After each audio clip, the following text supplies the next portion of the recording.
भारत को प्राचीन समय में सोने की चिड़िया कहा जाता था, लेकिन आखिर ऐसा क्यों? क्या सच में भारत इतना अमीर था और था तो फिर ये हालत कैसे हो गई? आज हम आपको एक-एक करके बताएंगे कि भारत दुनिया का सबसे समृद्ध देश कैसे बना था और फिर कैसे ये हालत होता चला गया। इस वीडियो को अंत तक अवश्य देखें और वीडियो अच्छी लगे तो वीडियो को लाइक और चैनल को सब्सक्राइब भी अवश्य कर लें और अपने विचारों को कमेंट में ज़रूर बताएं। भारत में सोना, चांदी और बहुमूल्य रत्न से भरमार थी। यहाँ के राजा महाराजा के पास विशाल खजाने थे। भारत का व्यापार 30 से 35% योगदान करता था। दुनिया का सबसे बड़ा व्यापारिक केंद्र था भारत उस समय में। भारत में मसाले, रेशम, कपास, हीरे और स्टील विदेश में भेजे जाते थे।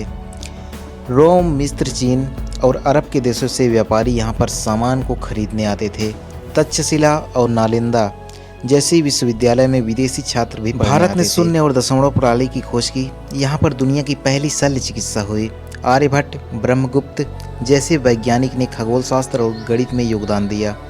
शक्तिशाली साम्राज्य और मजबूत राजा जैसे चंद्रगुप्त मौर्य, सम्राट अशोक, विक्रमादित्य, कृष्णदेवराय जैसे राजा थे जिन्होंने भारत को शक्तिशाली बनाया।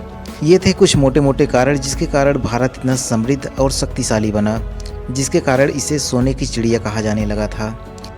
तो चलिए अब समझते हैं भारत का पतन कब, कैसे और क्यों हुआ। 8वीं शताब्दी से लेकर 18वीं शताब्दी तक भारत पर अरब, तुर्क, मुगल और अंग्रेज ने आक्रमण किया। ये आक्रमणकारी भारत से सोने, चांदी और संपत्ति को लूटकर अपने देश ले गए। अंग्रेजों के शासन से पहले भारत की जीडीपी में 25% योगदान था, लेकिन 1947 में यह सिर्फ 3% रह गया। ईस्ट इंडिया कंपनी ने भारत में उद्योग धंधे को नष्ट कर दिया, हमें विदेशी वस्तुओं का उपभोक्ता बना दिया। भारतीय राजाओं में आपसी लड़ाइयाँ लगाई, जिसका फायदा उठाकर मुगल और अंग्रेज ने देश पर कब्जा कर लिया और भारत से बहुमूल्य रत्न को चुराकर अपने देश ले गए, जिससे भारत इतना गरीब हो गया। अगर भारत एकजुट रहा होता तो शायद इतनी आसानी से नहीं लूटा जा सकता था। भारत आज दुनिया में आईटी, स्पेस टेक्नोलॉजी और मैन्युफैक्चरिंग में तेज़ी से आगे बढ़ रहा है। Make in India, digital India जैसी योजनाएं हमें आर्थिक रूप से मजबूत बना रही हैं।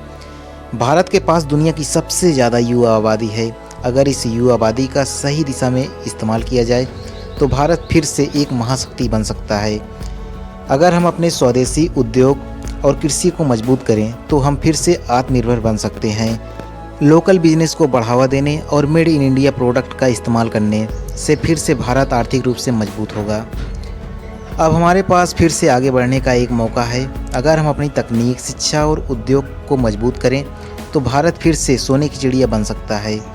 आपको क्या लगता है कि भारत फिर से दुनिया की सबसे बड़ी महाशक्ति बन सकता है? अपने विचारों को कमेंट में अवश्य बताएं। ये वीडियो आपको कैसा लगा और किस टॉपिक पर अगली वीडियो हमें बनानी चाहिए, इसे कमेंट में ज़रूर बताएं। वीडियो को लाइक से निसंकोच करें और चैनल को सब्सक्राइब करके साथ चलते रहें, क्योंकि ये यात्रा अनंत है। इस बंदे को कहते हैं चंदन प्रजापति और आप देख रहे हैं यूट्यूब चैनल इनसाइड भारत। यहाँ तक जुड़ने के लिए आप सभी का दिल की गहराई से बहुत बहुत धन्यवाद।